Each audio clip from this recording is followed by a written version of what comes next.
सतयुग की भूमि। चारों ओर धर्म की आभा फैली हुई थी।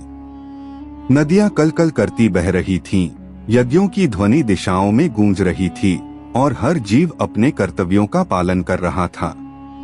परंतु अधर्म कब किसी काल का सम्मान करता है? वह छिपे हुए अंधकार की तरह धीरे धीरे पाप पसारने लगता है, जहां प्रकाश की सबसे कम निगरानी हो। ऐसे ही समय में जन्मा एक असुर हिरण्यकश्यप। उसका जन्म कोई साधारण घटना नहीं थी। यह जन्म क्रोध, प्रतिशोध और सत्ता की प्यास का प्रतीक था। वह उस राक्षस जाति से था जो पहले से ही देवताओं के विरोध में खड़ी रही थी। पर हिरण्यकश्यप का उद्देश्य अलग था। वह केवल देवताओं से नहीं, स्वयं ईश्वर से टकराना चाहता था। अभिमान उसके रक्त में था और असाधारण महत्वाकांक्षा उसकी आत्मा में। वह जानता था कि ईश्वर के विरुद्ध खड़ा होने के लिए केवल शक्ति ही पर्याप्त नहीं, अमरता जैसी सुरक्षा भी आवश्यक है। और इसके लिए उसने ब्रह्मा जी की आराधना का संकल्प लिया।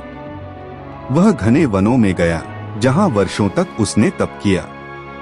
ना भोजन, ना जल, ना विश्राम। उसका शरीर सूख गया, हड्डियां बाहर झांकने लगी, लेकिन उसकी तपश्चर्या में कमी नहीं आई।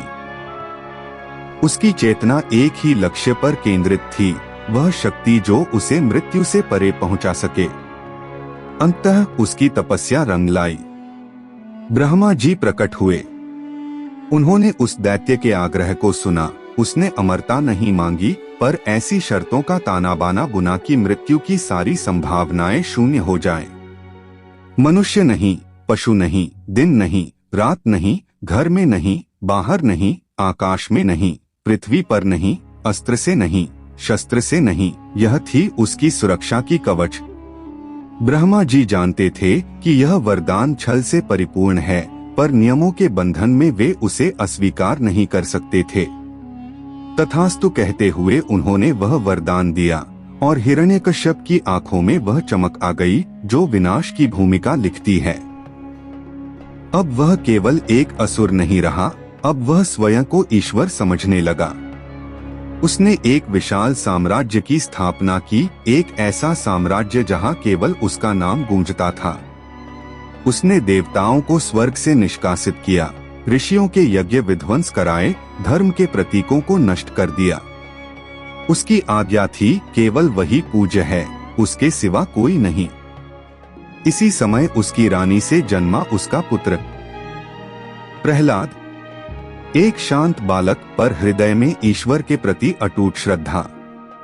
जहां हिरण्यकश्यप अधर्म का प्रतीक था, वहीं प्रहलाद सत्य, विश्वास और समर्पण का साक्षात उदाहरण। प्रहलाद ने बचपन से ही भगवान विष्णु को अपना आराध्य माना। वह हर क्षण उनका नाम लेता, भक्ति में डूबा रहता। यह बात हिरण्यकश्यप के लिए असहनीय थी। उसके अपने ही रक्त से उसकी सत्ता को चुनौती मिल रही थी। वह आग बबूला हो गया। उसने प्रहलाद को कई बार समझाया, डराया, धमकाया, पर बालक अडिग रहा। तब हिरण्यकश्यप ने क्रूरता की सीमाएं लांघ दी। प्रहलाद को विष दिया गया, हाथी के पैरों तले कुचला गया, अग्नि में झोंका गया, ऊंचाई से गिराया गया, मगर हर बार एक अदृश्य शक्ति उसे बचा लेती। यह दृश्य देखकर हिरण्यकश्यप की आंखों में उग्रता और छलकने लगी। उसकी सत्ता हिलने लगी थी और एक बालक के कारण। देवता भी कहीं दूर छिपकर यह सब देख रहे थे, किंकर्तव्य विमूढ़। फिर वह दिन आया जब हिरण्यकश्यप ने सबके सामने चुनौती दी। हिरण्यकश्यप का क्रोध उग्र होता गया। वह अपने महल में एक दिन प्रहलाद के साथ था। उसने एक स्तंभ की ओर इशारा किया और पूछा, क्या तेरा भगवान इसमें भी है? और प्रहलाद ने सिर झुकाकर उत्तर दिया कि हाँ, वह सर्वत्र है। हिरण्यकश्यप ने क्रोध में स्तंभ पर प्रहार किया। तभी वहां से एक दिव्य गर्जना हुई। स्तंभ फटा और उसमें से प्रकट हुआ नृसिंह।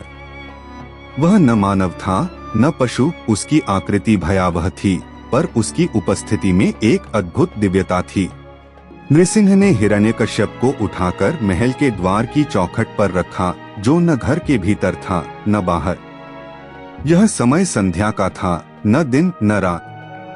उन्होंने हिरण्यकश्यप को अपनी जंघा पर रखकर अपने नखों से उसका वध कर दिया, न शस्त्र न अस्त्र। इस प्रकार ब्रह्मा के वरदान की प्रत्येक शर्त को पूर्ण करते हुए अधर्म का नाश कर दिया।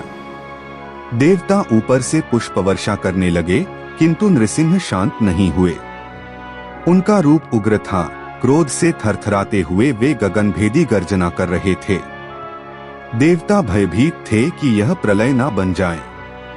तब प्रहलाद आगे आया, उसने नृसिंह के चरणों में सिर झुकाया। उस मासूम और निडर चेहरे को देखकर नृसिंह शांत हो गए। उन्होंने प्रहलाद को अपनी गोद में उठा लिया और आशीर्वाद दिया।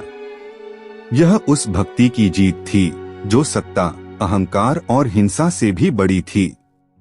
उस दिन अधर्म पर धर्म की, घमंड पर श्रद्धा की और भय पर प्रेम की विजय हुई।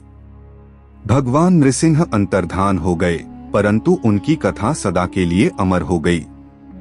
यह कथा न केवल ईश्वर की शक्ति का प्रमाण है, बल्कि उस विश्वास की महिमा भी है जो कठिनाइयों में भी डगमगाता नहीं। यही नृसिंह अवतार है। एक शाश्वत संदेश की जब भी अधर्म बढ़ेगा, कोई न कोई प्रहलाद अवश्य जन्म लेगा और उसकी रक्षा के लिए ईश्वर स्वयं प्रकट होंगे।